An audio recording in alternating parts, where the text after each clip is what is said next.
akan memberikan berbagai macam penikmatan sehingga kita bisa. Maaf, suara antum kecil, Chandra. Kecil banget. Tes. Nah, sip. Bentar.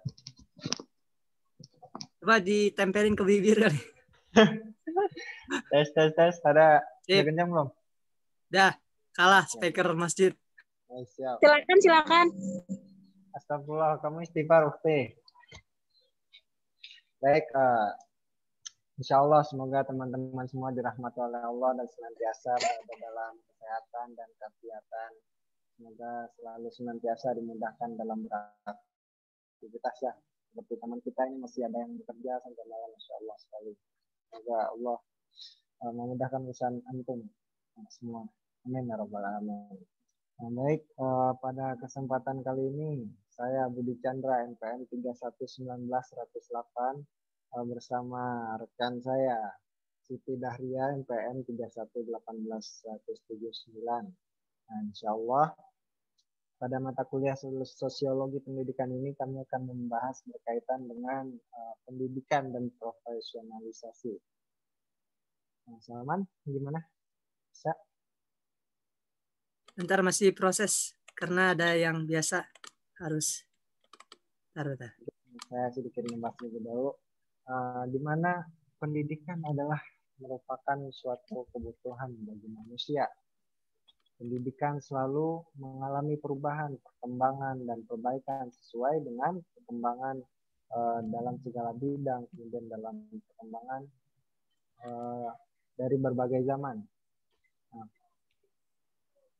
pelaksanaan pendidikan di lapangan seperti kompetensi guru dan kualitas tenaga pendidik, untuk pendidikan, perangkat kurikulum, sarana dan prasarana pendidikan. Kemudian juga dengan mutu manajemen pendidikan termasuk perubahan dalam metode serta strategi pembelajaran yang lebih inovatif. Baik, slide selanjutnya boleh sama. Kita masuk kepada pendidikan.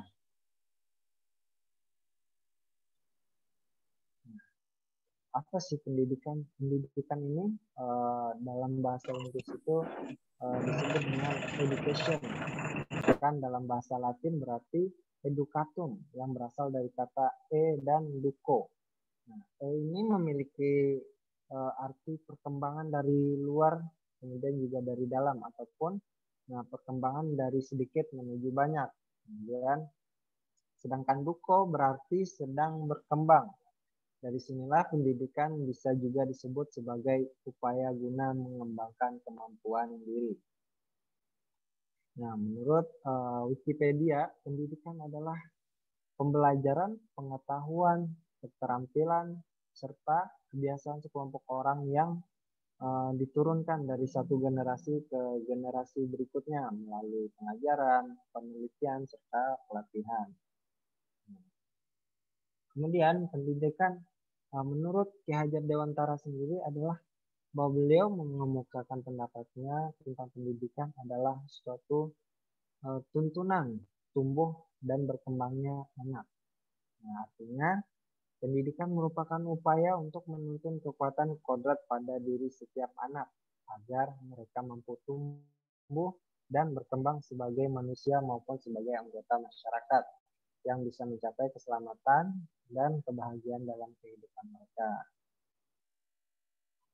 Nah, pendidikan ini bisa dilalui dengan dua hal. Boleh Salman slide selanjutnya. Nah, pendidik ini bisa dilakukan atau dijalani melalui dua hal, yaitu pendidikan formal dan pendidikan non formal. Apa sih pendidikan formal? Nah, pendidikan formal adalah pendidikan yang biasa didapat atau diikuti dengan kegiatan atau program pendidikan yang terstruktur serta terencana oleh badan pemerintah, misalnya melalui sekolah, kemudian tingkat yang lebih tinggi seperti universitas. Kemudian pendidikan non formal, nah, pendidikan yang bisa dapat dilalui atau didapat dengan aktivitas kehidupan sehari-hari. Nah, ini tidak terkait dengan suatu lembaga bentukan pemerintah. Nah, contohnya seperti melalui pengalaman, belajar sendiri, membaca buku, belajar dari orang lain atau pengalaman orang lain. Nah, bersifatnya ini di luar pendidikan sekolah yang bisa didapat di lingkungan masyarakat. Nah, kemudian selanjutnya yaitu Salman, boleh slide selanjutnya.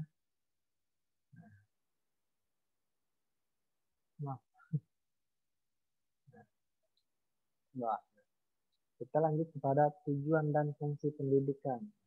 Di mana tujuan pendidikan ini adalah disebutkan dalam UU nomor Undang-Undang nomor 20 tahun 2003 tentang sistem pendidikan nasional pasal 3, yang ini mengembangkan potensi peserta didik agar menjadi manusia yang beriman dan bertakwa kepada Tuhan Yang Maha Esa. Kemudian berakhlak mulia, sehat, berilmu, cakap, kreatif, mandiri, serta menjadi warga negara yang demokratis. Juga bertanggung jawab. Dapat kita lihat di sini bahwa tujuan dari pendidikan adalah menjadikan manusia itu sendiri selain menjadi manusia yang cerdas, tentu beriman dan bertakwa kepada Allah Subhanahu wa taala. Nah, kemudian fungsi pendidikan. Fungsi pendidikan menurut Horton dan Han, lembaga pendidikan berkaitan dengan fungsi yang nyata atau manifest. Yakni yang pertama yaitu mempersiapkan anggota masyarakat untuk mencari nafkah. Tujuan pendidikan yang pertama yaitu fungsi dari pendidikan adalah agar mempersiapkan manusia atau anggota masyarakat ini untuk bisa kedepannya mencari nafkah. Nah, kemudian mengembangkan bakat perseorangan demi kepuasan pribadi dan bagi kepentingan masyarakat. Nah, jadi juga fungsi pendidikan itu untuk mengembangkan kemampuan seseorang sehingga tidak hanya bermanfaat bagi dirinya, kemudian juga bermanfaat untuk orang lain. Dan selanjutnya fungsi pendidikan itu adalah melestarikan kebudayaan. Berikutnya yaitu menanamkan keterampilan yang perlu bagi partisipasi dalam demokrasi. Nah, fungsi lain dari lembaga pendidikan ada juga sebagai mengurangi pengendalian orang tua terhadap anaknya. Jadi pendidikan di sekolah untuk mengurangi juga beban orang tua dalam mendidik anak. Kemudian yang berikutnya menyediakan sarana pembangkangan. Nah, sekolah mempunyai potensi untuk menanamkan nilai pembangkangan di masyarakat. Hal ini tercermin dengan adanya perbedaan pandangan antara sekolah serta masyarakat tentang suatu hal, seperti pendidikan seks serta sikap terbuka. Kemudian juga fungsi pendidikan itu adalah mempertahankan sistem kelas sosial, di mana pendidikan sekolah ini diharapkan bisa mensosialisasikan kepada anak-anak didiknya guna untuk menerima perbedaan dan saluran mobilitas siswa kepada status sosial yang lebih tinggi ataupun paling tidak sesuai dengan status orang tuanya. Kemudian juga memperpanjang masa remaja. Pendidikan sekolah bisa pula memperlambat masa dewasa seseorang sebab siswa masih tergantung secara ekonomi kepada orang tuanya. Kemudian yang berikutnya, kok mau lanjut ini?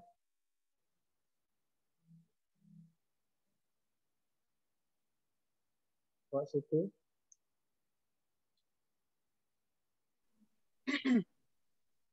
Bismillahirrahmanirrahim. Profesionalisasi. Profesionalisasi adalah proses pembuat teori suatu badan atau organisasi agar menjadi profesional. Menurut Martini Siamin 2006, keterampilan dalam pekerjaan profesi sangat didukung oleh teori yang dipelajarinya. Jadi, seorang guru yang profesional dituntut banyak belajar, membaca, mendalami teori tentang profesi yang digelutinya. Suatu profesi bukanlah suatu permanen. Ia akan mengalami perubahan dan mengikuti perkembangan kebutuhan manusia. Oleh sebab itu, penelitian terhadap suatu tugas profesi dianjurkan di dalam kegunaan dikenal dengan penelitian action research.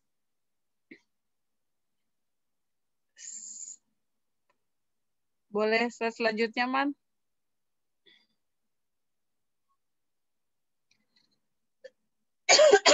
Sepuluh ciri suatu profesi yaitu pertama, memiliki fungsi dan signifikan sosial. Kedua, memiliki keahlian. Ketiga, menggunakan teori dan metode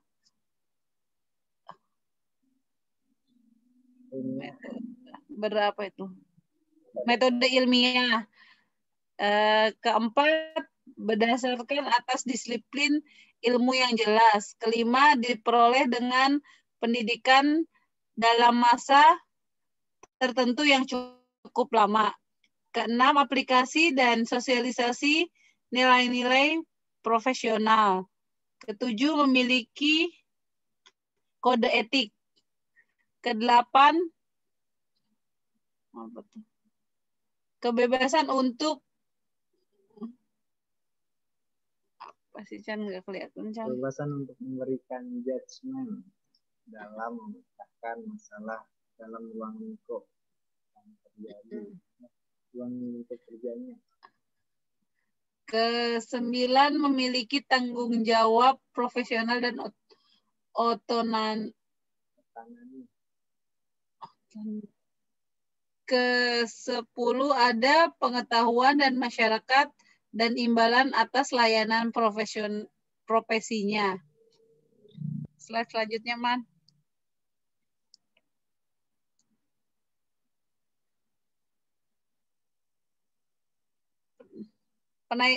Pendidikan sebagai perkembangan profesionalisasi.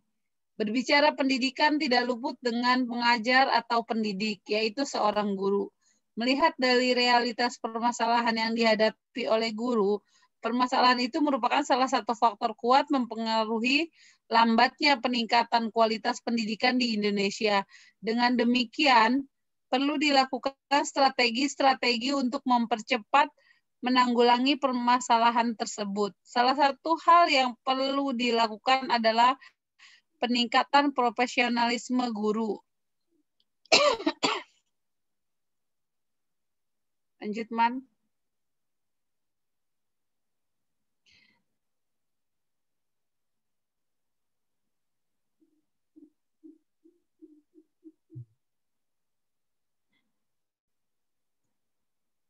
Sekian presentasi dari kelompok kami. Apabila ada pertanyaan, sanggahan, atau masukan,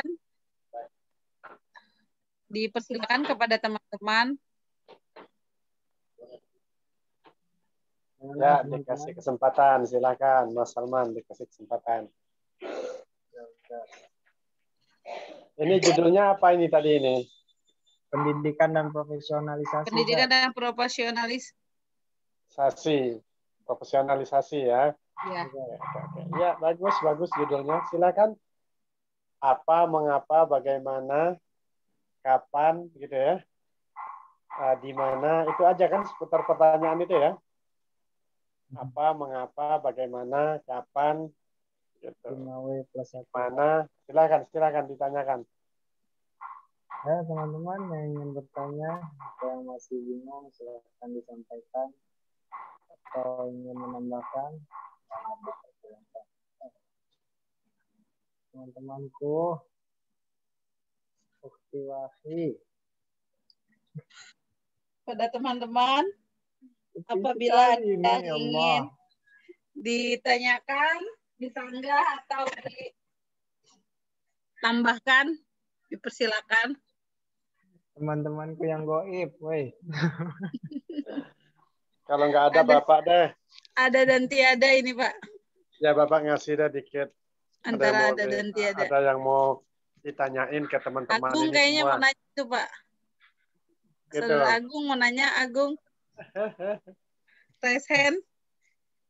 Apa, Bung, sampaikan aja, Bung. Unek-unekmu, Bung, sampaikan. Ya, sebentar. Ini bukan buat pemakalah aja, tapi buat semua ini. Boleh dijawab, tapi terutama pemakalah ya. Siap. Bapak mau sampaikan kalau ada pernyataan seperti ini, guru dengan profesionalisme, gitu ya, profesionalitasnya dia sebagai guru, kan seharusnya itu harus profesional kan seorang guru itu kan harus profesional. Tapi bukti dan nyatanya sampai hari ini itu tidak ada yang profesional. Ya kita lihat aja kenyataannya di negara kita. Gitu. Masih banyak yang korupsi, gitu ya. Masih banyak pembunuhan, masih banyak yang kayak ekonomi dikuasai oleh sekelompok orang. Gitu kan. Jadi buktinya apa? Itu bukti dari ketidakprofesionalan guru sebelumnya mendidik mereka. Ya, guru sebelum mendidik mereka itu yang tidak profesional. Kalau profesional ya akan bagus lah hasilnya. Gitu. Jadi kita lihat anggaran pendidikan khusus untuk PAI ini ya, pendidikan agama Islam misalnya di sekolah-sekolah sampai misalnya 35 triliun per tahun misalnya kan. Wah, untuk gaji guru, untuk sertifikasi guru, tunjangan kinerja, ada tunjangan kesejahteraan, ada kesra namanya kan, ada transport, ada uang makan, macam-macam itu bentuk-bentuknya gitu kan. Tetapi apa yang terjadi? Ya hasilnya nggak ada. Coba aja kalau seandainya kita mau cek sekarang, anak-anak yang SMA, SMK itu lulus SMA, SMK, pas mau kelas 3 mau lulus tes itu baca mandi hadas. Tes bacaan mandi hadas, mandi junub bisa nggak tuh? Itu ya. Mandi junub bisa nggak anak-anak yang itu SMA itu? Mandinya bagaimana, tata caranya, sunnahnya seperti apa, bacaannya apa. Kemudian sholat jenazah bisa apa enggak? Anak-anak itu sholat jenazah bacaannya apa? Sholat jenazah pakai ruku. Sholat jenazah pakai ruku anak-anak itu. Habis itu takbir lagi. Takbir 4 kali bacanya itu. Ya udah takbir di awal 4 kali. Allahu Akbar, Allahu Akbar, Allahu Akbar, Allahu Akbar. Baru ruku dia. Ya Allah. Ya. Itu membuktikan bahwa guru-guru PAI itu pendidikan agama Islam yang ada di Indonesia ini tidak profesional. Nah, dengan adanya ketidakprofesionalan itu, sementara anggaran itu sangat tinggi sekali, hitungannya triliunan untuk termasuk gaji dan kesejahteraan, ada kesra loh, ada kesra tunjangan kemudian ada dapat sertifikasi 1 kali gaji, dapat tukin tunjangan kinerja, dapat transport, dapat makan, macam-macam tuh nama bentuk duitnya, gitu kan? Nah, itu banyak banget yang diberikan, tetapi hasilnya tidak ada. Nah, maka ada pernyataan bahwa pendidikan agama Islam di sekolah-sekolah itu dihapuskan saja, nggak perlu ada. Karena hasilnya nggak ada sampai hari ini. Terbukti bahwa anak-anak itu mandi hadas saja nggak bisa. Gimana nih menurut teman-teman nih? Dihapus saja lah, gitu. Ngeribetin gitu istilahnya. Nggak perlu ada lah pendidikan agama Islam di sekolah-sekolah begitu. Gitu. Karena memang nggak ngabis-ngabisin duit negara aja. Gitu. Bagaimana menurut teman-teman ini semua? Kalau ada pernyataan seperti ini, silakan. Boleh saya Dari pemakalan menanggapi Ustadz? Boleh, silakan. Bubarkan ya. Silakan. Ya, kalau menurut saya begini Ustadz, yang tadi Ustadz sampaikan itu tidak sepenuhnya adalah ketidakprofesionalan seorang guru gitu. Kenapa? Guru dikatakan profesional itu kan berdasarkan yang tadi sudah kita jelaskan, berdasarkan beberapa tahapan gitu ya Ustadz, termasuk adanya kode etik, terus standarisasi dia melalui pelatihan gitu. Ya. Dan ya profesional seorang guru itu kan berdasarkan pelatihan dan pendidikan gitu. Nggak semata-mata dia dianggap seorang guru profesional itu dengan kalau si A ini profesional gitu. Itu kan enggak. Jadi kan mereka itu jujur aja melalui beberapa tahapan gitu kan, termasuk dikatakan bahwa dia itu seorang guru profesional itu berdasarkan beberapa tahapan, dan mungkin standarnya itu kalau menurut saya sih, kalau berdasarkan standar seorang guru profesional, kalau memang dia sudah dikatakan guru profesional, pasti dia akan jadi seorang guru yang profesional. Nah, kalau yang tadi Ustadz ungkapkan gitu, itu nggak sepenuhnya disalahkan di guru gitu. Kita balik lagi ke metode pembelajaran, apalagi zaman sekarang kita belajar menggunakan metode offline gitu, metode online gitu kan, yang mana materi itu terkadang kita memberikan materi offline aja secara langsung, praktek langsung itu ke peserta didik itu belum tentu langsung bisa ditangkap oleh mereka gitu. Jadi kalau menurut saya yang disalahkan sini bukan keprofesionalan seorang guru gitu, tapi kondisi dan situasi saat ini gitu. Itu juga termasuk salah satu penyebab yang Ustadz tadi berikan. Ada peserta didik yang tidak hafal jenais gitu, ada peserta didik yang tidak bisa mensolatkan jenazah, memandikan jenazah gitu.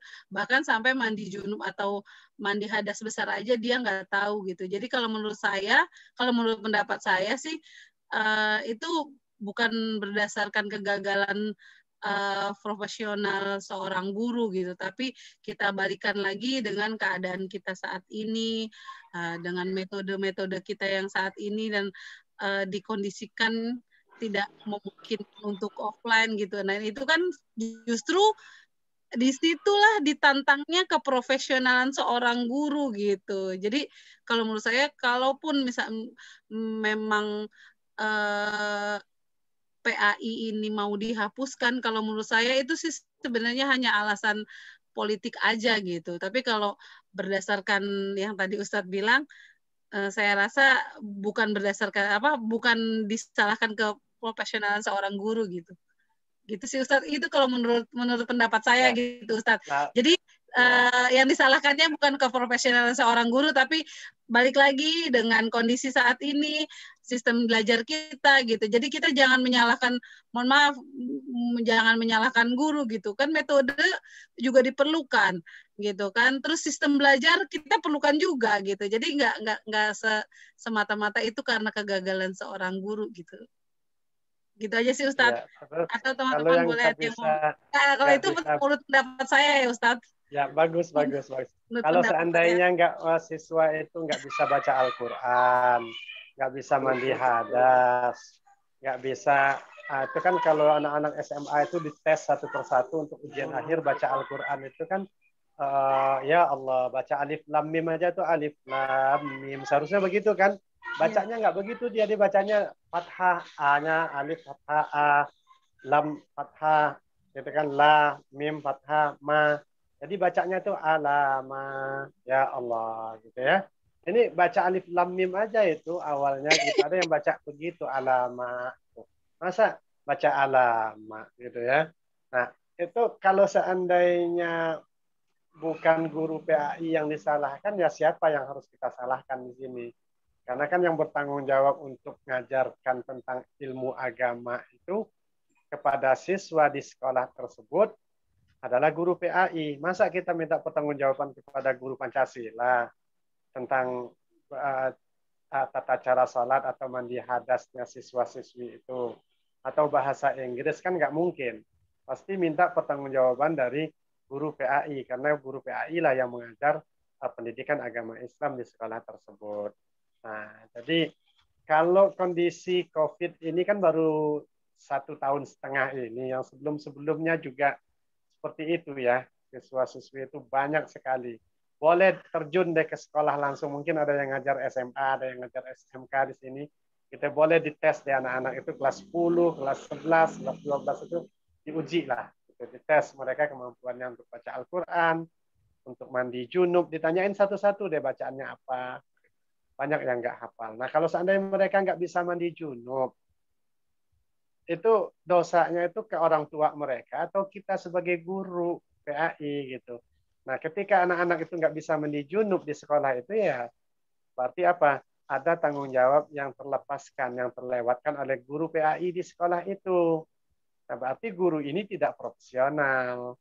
Kalau tidak profesional ya, sementara gaji udah gede itu ya, gaji gede, tunjangan gede yang Bapak sebutkan di awal tadi. Itu guru Pemda DKI Jakarta kan ngantongin duit itu nggak kurang dari 20 juta itu ya per bulan kalau dia ada kinerja yang kerja di Pemda ya, jadi guru di Pemda. Wah, itu gede itu gitu ya. Nah jadi kira-kira kalau anak-anak itu tidak bisa sholat jenazah, tidak bisa mandi hadas gitu ya, itu kira-kira kemana kita minta tanggung jawabnya, apa yang harus diperbaiki atau dibubarkan aja lah guru-guru yang ada di sekolah negeri itu. Lebih baik anggaran tadi kita salurkan ke masjid-masjid gitu ya. Di sana ada taman Al-Quran, ada pendidikan pengajian di sana. Mungkin itu lebih tepat, lebih melekat kepada masyarakat boleh jadi. Bagaimana kira-kira? Mana mungkin ada tanggapan dari teman-teman yang lain? Silakan bubarin aja, dibubarkan aja lah itu sedikit PAI itu. menyampaikan Ustaz. Kalau misalnya gini Ustaz. Suara antum kecil, coba dah. Halo, tes. Yes, ya. Kalau menurut saya gini Ustaz, kita ada pelajaran agama aja, PAI aja masih banyak kurangnya. Nah, gimana kalau dihapuskan gitu? Apakah nggak nanti akan, ya gitu maksudnya dengan adanya pelajaran PAI aja, kita banyak kekurangan lah ibaratnya peserta didik gitu tentang pengetahuan agama. Nah, apalagi seumpama dihapuskan sama sekali, gimana nasibnya nanti gitu? Kalau sampai tidak ada pelajaran agama Islam sama sekali gitu. Ya setidaknya kita sebagai guru PAI di situ nggak berdosa, kembali ke orang tuanya. Ya kan? Ketika kita yang ngajarin mereka, misalnya ada sekitar 700 anak. Kita ngajar di sekolah tersebut. Nah, kalau kita tidak ngajar mereka, ya tidak ada kewajiban tanggung jawab kita. Kembali dosanya kepada orang tuanya. Begitu, bukan ya? Gitu. Ketika anaknya nggak bisa mandi hadas, ya orang tuanya bertanggung jawab. Gitu. Bisa cari guru ngaji, apa gitu di lingkungan rumah. Gitu. Karena ngabisin anggaran sampai triliunan ini, loh, sampai gaji-gaji guru, sekian banyak di seluruh Indonesia ini guru PAI gitu. Kemudian sertifikasinya, tunjangannya, kesranya gitu ya. Itu gede sekali anggarannya. Belum nanti pelatihan gitu ya. Ngadain pelatihan buat guru PAI gitu. Pelatihannya di puncak, di hotel gitu kan. Pelatihannya di situ tertulis 5 hari, tapi tanda tangan 5 hari. Pada dasarnya pelatihan cuma 2 hari. Itu kan pelatihan 2 hari, tanda tangannya 5. Gitu. Dapat duit. Itu kan ngabis-ngabisin anggaran negara aja. Kenapa nggak disalurkan ke yang tepat lah gitu. Jadi gimana? Masih kita bubarin aja, kita demo ke sana, bubarkan PAI gitu atau bagaimana ini? Silakan, tadi ada yang mau berpendapat lagi. Bercuap. Silakan Indra, sampaikan. Silakan, sampaikan. Masa PAI mau dibubarin diem aja? Padahal jurusan kita PAI ini.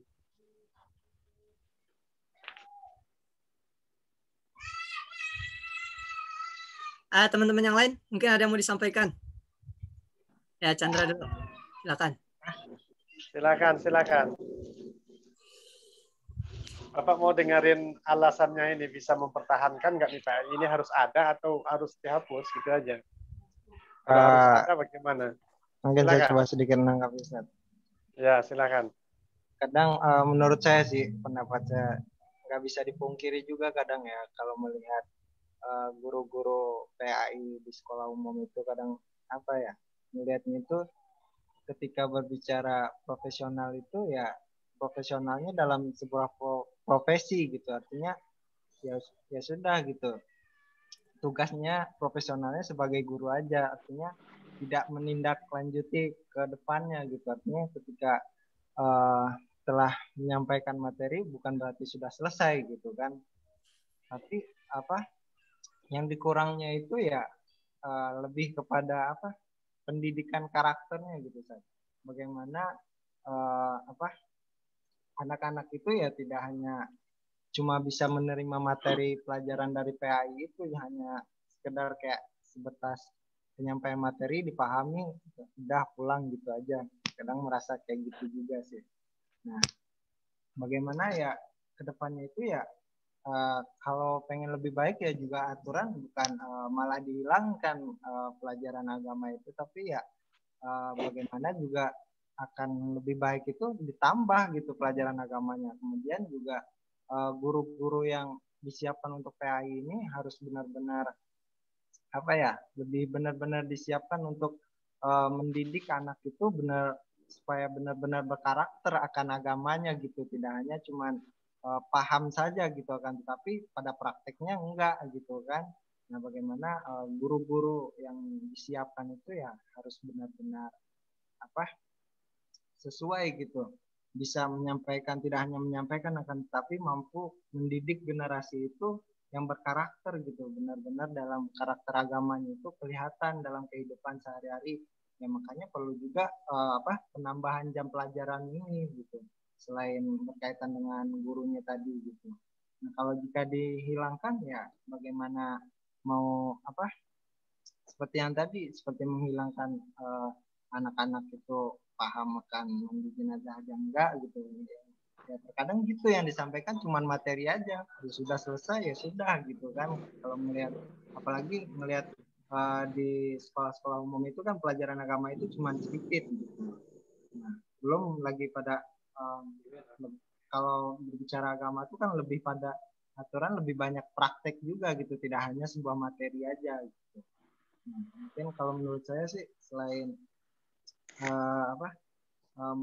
harus bukannya dihapus tapi harus mempertambah jam pelajaran gitu. Kemudian juga harus menyiapkan guru-guru yang profesional, tidak hanya dalam profesi aja, artinya guru-guru yang mampu menciptakan generasi yang berkarakter tadi. Itu sih.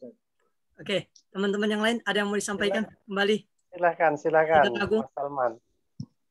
Adi, Siska, Muhammad Ilyas. Oke, kalau saya ya silakan. Pertama, saya nggak mengeneralisir ya, mungkin beberapa gitu. Karena kalau kebijakan pemerintah yang demikian lucu juga sih gitu. Lucunya apa? Kalau kita analogikakan ya, seperti halnya kita di lampu merah, kemudian ada orang yang mungkin dari peraturan lampu merah itu dilanggar, ya kan? Kan ada juga kayak kita nih PAI dengan tujuan harusnya si peserta didik bisa ini, bisa itu, namun ada beberapa yang tidak bisa gitu. Kemudian seolah-olah mencabut ke-PAI-annya, sama aja dengan mendingan lampu merah nggak ada tuh di jalanan gitu kan. Malah yang ada kan kericuhan yang lebih berlebihan gitu. Kalau logikanya gitu, harusnya malah solusi yang dikedepankan. Kemudian adapun untuk masalah tadi bahasan seputar profesional ya, mungkin ya secara administrasi tentu kan yang namanya profesional itu harus memenuhi kualifikasi. Kemudian nanti ada beberapa yang bagian-bagian, kalau tadi 10 ya yang disampaikan oleh pemakalah, yang pernah kita pelajari juga di PPG itu 7 teori, kemudian bagaimana mendiagnosa dan lain sebagainya gitu. Sehingga kalau menurut saya tadi yang disampaikan Saudara Siti Dahria mungkin karena pembelajaran yang jarak jauh, sistem dan lain sebagainya, saya yakin ketika seorang guru profesional pasti mereka akan senantiasa adaptasi walaupun hakikatnya dalam kondisi atau kurikulum yang berbeda gitu. Jadi walaupun terkadang kan guru, seorang pendidik masalahnya di kurikulum berubah-ubah terus nih. Sebenarnya kalau guru profesional, saya yakin pasti mereka akan senantiasa adaptasi karena permasalahan utamanya bukan di situ.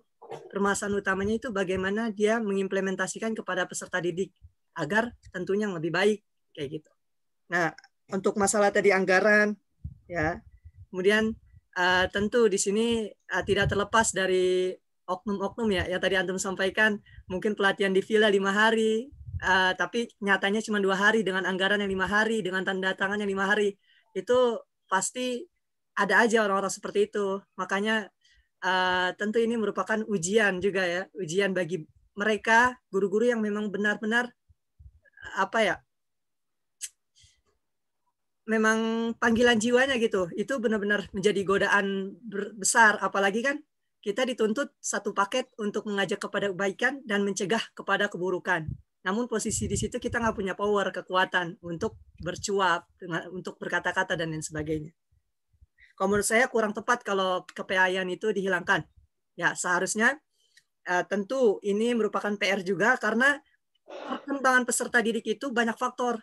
Kita dari pendidik, dari para calon pendidik tentu berusaha dan berupaya memberikan yang terbaik. Ya, tentu dengan adanya RPS, tujuan pembelajaran, capaian dan lain sebagainya, itu tentu berharap peserta didik menjadi lebih kompeten gitu, terutama tujuan dari pendidikan kan itu mengubah cara berpikir ya, pola pikir tuh yang terutama. Kita nggak mungkin pola pikir kita sama orang-orang yang mungkin sekolahnya hanya SD gitu. Itu kan yang tujuan utama. Sehingga tadi salah satunya peserta didik banyak faktor, salah satunya dari keluarga juga ya, butuh perhatian gitu. Kemudian kalau untuk masalah dosa, menurut saya selama guru pendidik itu atau pendidik itu udah berupaya berusaha semaksimal mungkin, kemudian peserta didik memang belum mampu, ya mungkin prinsip tulus zaman, ya masa nanti yang akan menjawab bisanya. Nah itu mungkin sudah terlepas dari yang namanya dosa. Dan tentu ini juga peran keluarga di rumah, kemudian peran kesadaran dari orang tua untuk mengajak gitu. Terus membatasi anak untuk berlebihan dalam penggunaan teknologi sehingga banyak membuang waktu. Nah itu juga menjadi peran. Maksudnya butuh kesadaran juga dari segala pihak. Mungkin seperti itu, Ustaz. Ya. Emang ada guru PAI yang profesional? Secara administrasi banyak, Ustaz. Ya. Kemudian kalau ada, saya yakin ada. Cuman ya mungkin yang lebih banyak terekspos gitu. Ya.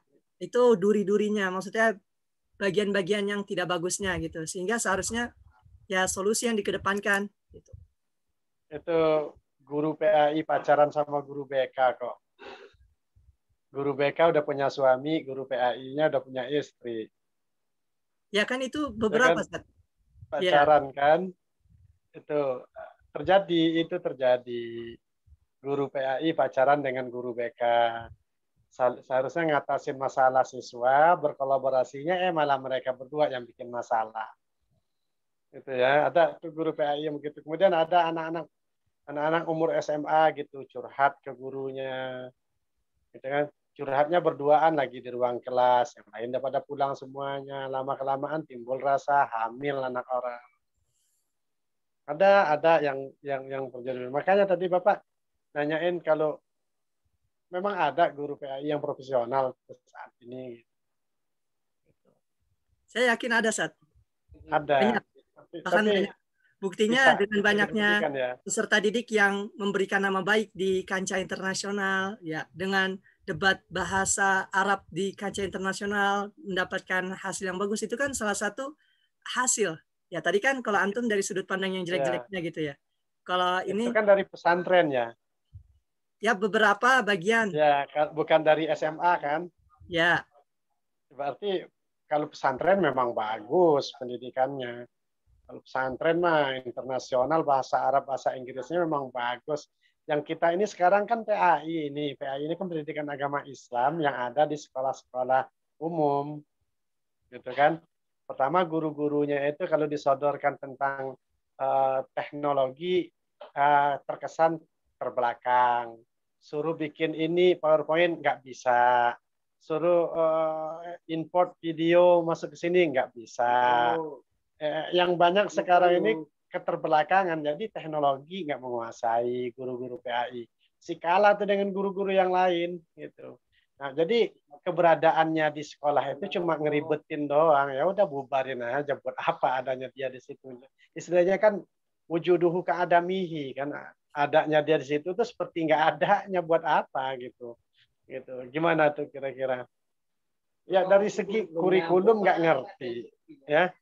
Kurikulum itu kan berubah-berubah dari kurikulum 2000 berapa itu, dari mulai metode CBSA gitu kan sampai ke KBK, kurikulum berbasis kompetensi. Pernah tahu kan gitu ya? Kurikulum berbasis kompetensi, ada KTSP gitu ya, kurikulum tingkat satuan gitu ya. Kemudian ada kurikulum 2013.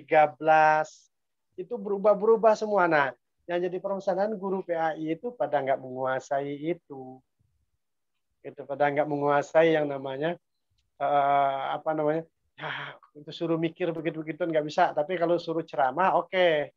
Gitu ya, ceramah suruh apa gitu bisa, tapi kalau disuruh administrasi emang terkesan guru PAI itu lemah gitu ya, ustadz-ustadz itu lemah atau ustazah itu lemah di bidang administrasi gitu. Jadi bagaimana mau bersaing dengan guru yang lain gitu, emang kita udah terkesan terbelakang dari IT, kemudian dikatakanlah ya guru PAI kita itu dilirik sebelah mata di sekolah itu. Kita dianggap nggak penting, cuma tukang baca doa doang gitu. Kalau ada acara baca doa selesai, itu doang itu. Kalau ada acara baca doa, kalau acara baca doa itu aja dibutuhkannya gitu. Gitu. Jadi mau maulid nggak boleh, gitu kan? Nggak ada gigi juga. Gimana tuh? Gimana teman-teman? Nambahin Sat, dikit Sat. Silakan. Emang di Bapak ngomong begini supaya semuanya ngomong. Iya. Itu Sat, kalau menurut saya sih, ya kalau untuk pandangan seperti itu banyak ya, mungkin yang dilihat itu kebanyakan guru-guru PAI yang mohon maaf dia udah berumur, yang nggak ngerti teknologi, yang nggak ngerti ya gaptek lah bahasanya. Itu kebanyakan emang guru-guru PAI yang udah berumur, dan bahkan kalau di tempat umum pun, sekolah umum pun ya bisa dibilang guru-guru PAI emang rata-rata udah orang-orang udah sepuh semua gitu kebanyakan. Ya kalau gitu mah suruh pensiun dini aja semuanya, ngapain Ya, juga. seharusnya dari pihak sekolahannya kan yang bisa memfilter gitu kan. Kita sebagai mahasiswa PAI banyak loh yang masih muda, yang bahkan mampu bisa mengajarkan pendidikan agama Islam, ya kan? Jadi guru agama pun bisa juga gitu kan. Cuman mereka berpengalaman, ya lu masih kecil lah, belum bisa gitu kan. Kita ngambil yang udah tua-tua aja, yang mungkin menurut mereka tuh sebagai masyaikh gitu. Makanya ketika orang-orang tua tersebut disuruh untuk administrasinya pun, mereka pun bakal gaptek gitu, Ustaz. Nggak bisa, memang bukan gaptek lagi, nggak bisa. Iya, emang nggak bisa gitu. Itu menurut pandangan saya aja sih. Cobalah dari pihak kepala sekolahnya atau pihak sekolahnya berpikir lebih luas lagi. Yuk kita ajak nih anak-anak muda yang sekiranya mampu untuk mengajar agama Islam, kita tarik nih sebagai guru-guru agama Islam di sekolah umum gitu. Biar dia juga mampu juga gitu. Karena realitasnya di zaman sekarang banyak kok anak-anak muda yang udah mampu dalam ilmu agamanya, yang udah bisa lah mempraktekkan juga banyak juga gitu. Nggak harus udah tua pun juga, yang muda pun bisa juga. Seperti itu, Sah. Itu kan karena kuliah di Universitas Islam Jakarta. Ya, itu ganta solusinya. Adanya juga di Jakarta. Gimana yang kalau kuliahnya di daerah Papua, Kalimantan. Kita kan skupnya ini PAI seluruh Indonesia. Mungkin solusi yang dibuat di era sekarang juga termasuk bisa memecahkan, Sah. Di mana mahasiswa mengajar gitu. Itu bisa jadi buat potensi-potensi di mana mahasiswa yang akan terjunkan di pulau-pulau tersembunyi untuk menyiarkan agama Islam. Benar, siap. Insya Allah. Oke, antum saya masukin ya. Besok saya sampaikan ke Bu Maria Ulfa, Bang Adi. Oke. Insya Allah. Ini teman-teman ini ada yang pintar IT segala macam gitu kan, tapi pas kadang-kadang walaupun lulusan dari agama gitu kan, pas disuruh tes baca Al-Quran panjang pendeknya masih ada yang berantakan. Kalau standar dikatakan profesional guru lulusan PAI ya standarnya bisa baca kitab kuning karena sarjana pendidikan Islam ya. Nah, sarjana pendidikan Islam ya nggak bisa baca kitab kuning ya. Bukan standarnya kita gitu. Sama dengan standarnya sarjana ekonomi, dia harus bisa berkecimpung buka koperasi, buka usaha, itu tugas mereka. Seperti itu. Nah, jadi Yang jadi permasalahan ini ketika tadi banyak yang pintar anak PAI segala macam, tapi nggak punya duit buat jadi pegawai negeri, ya kan? Mau jadi pegawai negeri di sekolah negeri yang ada gitu kan? Pas mau tes, ikut tes jadi pegawai negeri ditanyain punya duit berapa, gitu ya. Kalau untuk jadi pegawai negeri bayar ya sekian oleh oknum nih ya, bukan ini ya, bukan pemerintah tapi oknum. Kalau mau jadi bayar sekian, misalnya 100 juta atau 150 juta, oknum ini yang bermain, gitu. Padahal lulus, tesnya lulus, tapi bisa aja nggak lulus karena nggak punya duit 150 juta. Ya akhirnya yang masuk ke sana yang bukan bidangnya. Gimana nih kira-kira menurut teman-teman? Ya harus tegas, Seth. Harus tegas dari pemerintah. Kalau memang pemerintah juga terlibat dalam hal-hal yang demikian. Pemerintah nggak terlibat. Kalau oknum, maksudnya kalau oknum-oknum gini tentu kan dari pihak seharusnya gitu. Kalau secara langsung yang tadi antum mungkin bagus, tapi ternyata tertutupi. Maksudnya nilainya lolos, tapi dia tidak terseleksi karena tidak membayar. Nggak punya duit. Nah, itu kan berarti kan harus ada bagian-bagian yang tegas gitu. Kalau memang sekiranya mereka tahu dan ini sudah menjadi adat kebiasaan di masyarakat, maksudnya setiap seleksi menjadi tadi itu PNS, nah itu harusnya dari pihak pemerintah bersikeras gitu. Kalau memang mereka nggak terlibat dalam hal demikian, berarti mereka juga ini menjunjung ya, kemudian mendukung gitu. Kalau menurut saya sih harus ada ketegasan gitu dari pemerintah langsung. Maka dulu ada fatwa dari Gus Dur, bayar 100 juta, kita nih PAI, dimintain bayaran 100 juta misalnya atau 50 juta, dimintain bayaran oleh oknum-oknum tertentu, mau jadi pegawai negeri misalnya gitu kan. Nah, kemudian kita bayar. Menurut Gus Dur itu nyogok yang itu boleh. Itu tidak haram menurut Gus Dur. Karena apa? Kita bukan nyogok, kita ngambil hak kita. Hak kita jadi guru pegawai negeri di sana, ujian kita lulus, tapi bisa aja nanti dikeluarkan karena kita nggak bayar, gitu kan? Kita bayar 50 juta, maka itu bukan nyogok menurut Gus Dur. Ya, bagaimana menurut teman-teman? Roshi wal murtashi nggak ini? Ustaz, harusnya tertulis di awal itu mungkin nggak nyogok ketika ada tertulis di awal saat terseleksi. Maksudnya di awal nih, di kebijakan awal, mungkin kalau terseleksi bayar 50 juta ini. Kalau itu kan jatuhnya enggak. Bukan diminta 50 juta itu kalau itu resmi. Iya, ini kan yang bermain di belakang ini, yang ketemunya di restoran, ketemunya di mana gitu. Duitnya nggak mau ditransfer gitu, masukin ke mobil. Ayo, masih ada yang mau jadi PNS, ayo.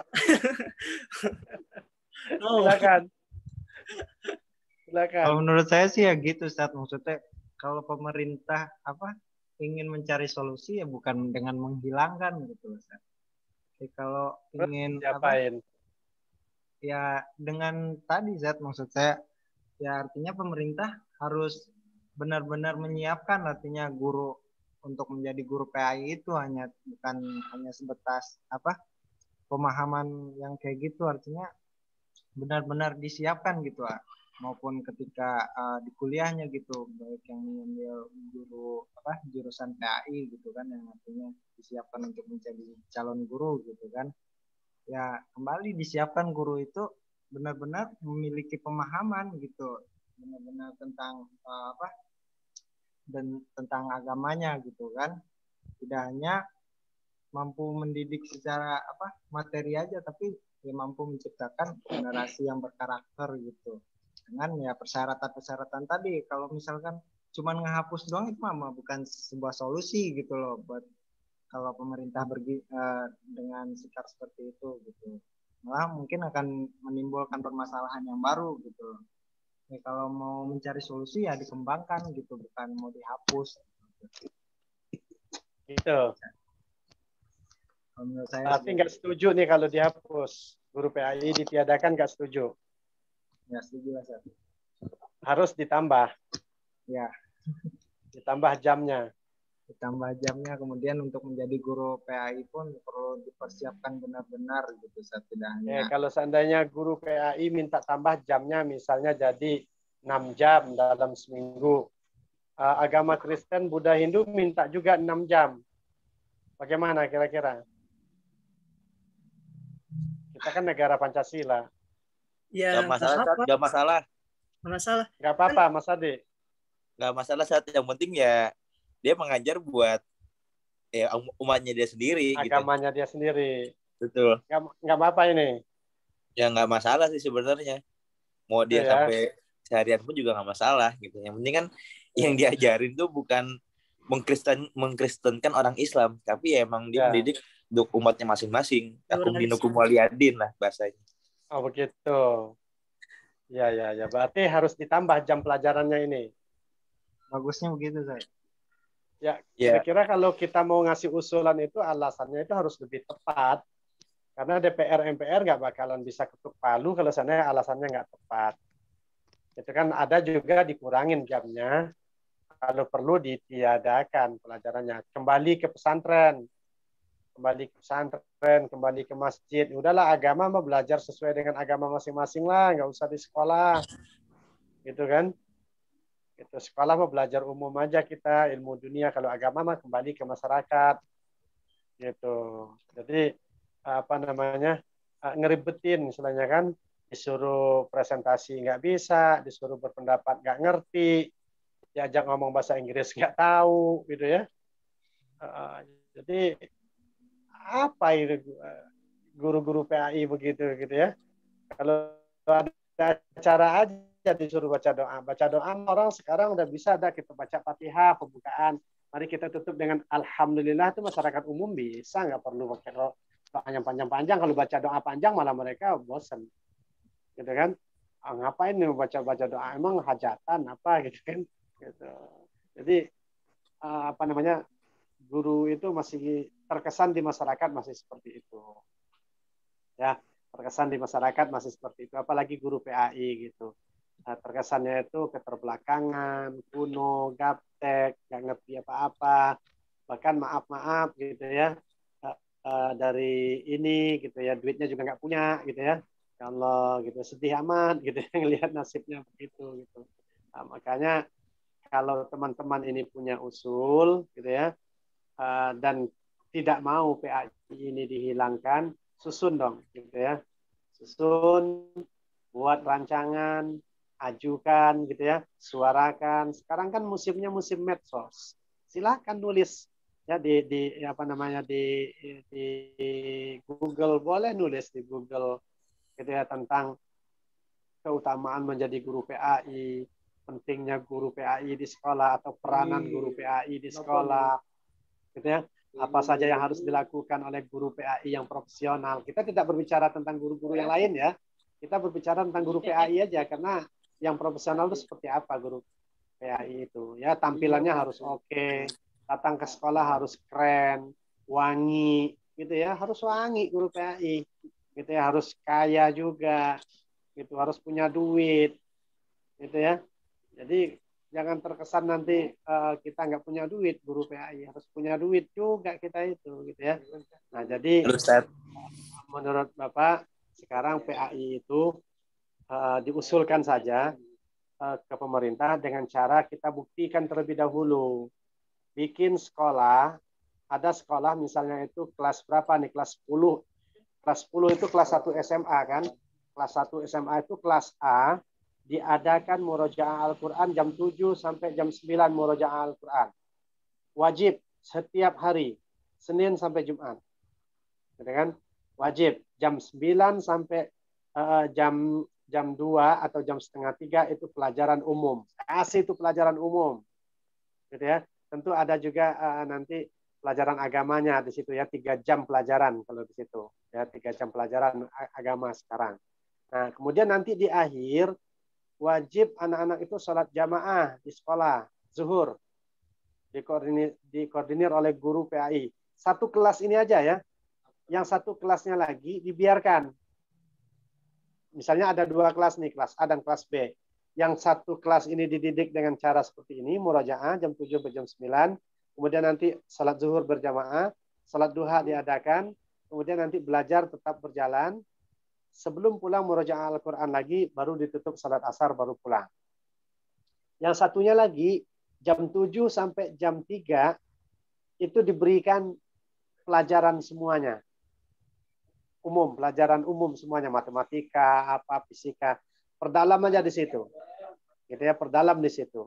Nah, nanti lihat perkembangan setelah 3 tahun. Mereka selama 3 tahun ini dilakukan ya, sampai mereka kelas 12. Lihat nanti hasilnya yang komlot yang mana. Gitu ya. Yang satu benar-benar dari jam 7 sampai jam 3 belajar umum. Ya, tidak ada nuansa ngaji-ngaji tadi, nggak ada. Yang satunya lagi tadi jam 7 sampai jam 9 ada ngaji, baca Al-Quran bersama. Gitu ya, tiap hari sampai kelas 12. Nah, nanti pas lulus lihat hasil dari raport mereka. Siapa yang matematikanya 100, IPA 100, gitu kan? Dan mata pelajaran itu hampir rata semuanya 100 nilainya. Itu kelas yang mana? Yang A atau yang B? Adakan penelitian seperti itu oleh teman-teman ini. Nanti kalau hasilnya ternyata yang baca Al-Quran itu lebih bagus, adakan itu beberapa kali, beberapa kelas, gitu ya, beberapa tingkatan. Nanti hasil ini disampaikan ke DPR MPR. Disampaikan ke DPR MPR, sampaikan ke Kementerian Agama, supaya apa? Bisa ditambah pelajaran agama itu di sekolah. Tapi kalau seandainya enggak, ya siap-siap dibubarin.